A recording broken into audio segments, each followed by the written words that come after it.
இப்படி அரசியலில் வந்து பேசினார். நிறைய டார்கெட் சென்ட்ரல் கவர்மெண்ட்டும் டார்கெட் பண்ணாரு, ஸ்டேட் கவர்மெண்ட்டும் டார்கெட் பண்ணார்.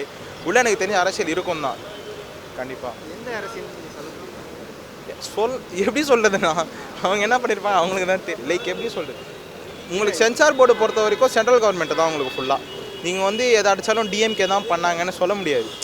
சென்ட்ரல் கவர்மெண்ட்டையும் ஒரு பண்ணி பார்க்கணும். அதை எப்படி சொல்கிறது, அவங்க டைரெக்டாக அடிக்கிறது தான் அந்த ஒரு பிளான் இல்லை. ஆனாலும் லைக் இருக்கும் அரசியல் பேசுனதுனால தான் ப்ரோ. பிஜேபி ஒழிக்கணும், டிஎம்கேவுக்கும் டிவிகேவுக்கும் தான் போட்டி அப்படின்னு சொன்னதெல்லாமே அவங்களுக்கு பேக் ஃபயர் ஆகிருக்கும். ஆனால் அவர் சொன்னது வந்து அரசியல், இது வந்து படம், என்ன சம்மந்தம் ப்ரோ? பாலிடிக்ஸ் எல்லாத்துலேயுமே இருக்குது, படிப்புலேயும் இருக்குது, சினி இண்டஸ்ட்ரியிலையும் இருக்குது, எல்லா இடத்துலையுமே பாலிடிக்ஸ் இருக்குது. அவங்க சீண்டிக்காமல் இருக்கிற வரைக்கும் ஓகே.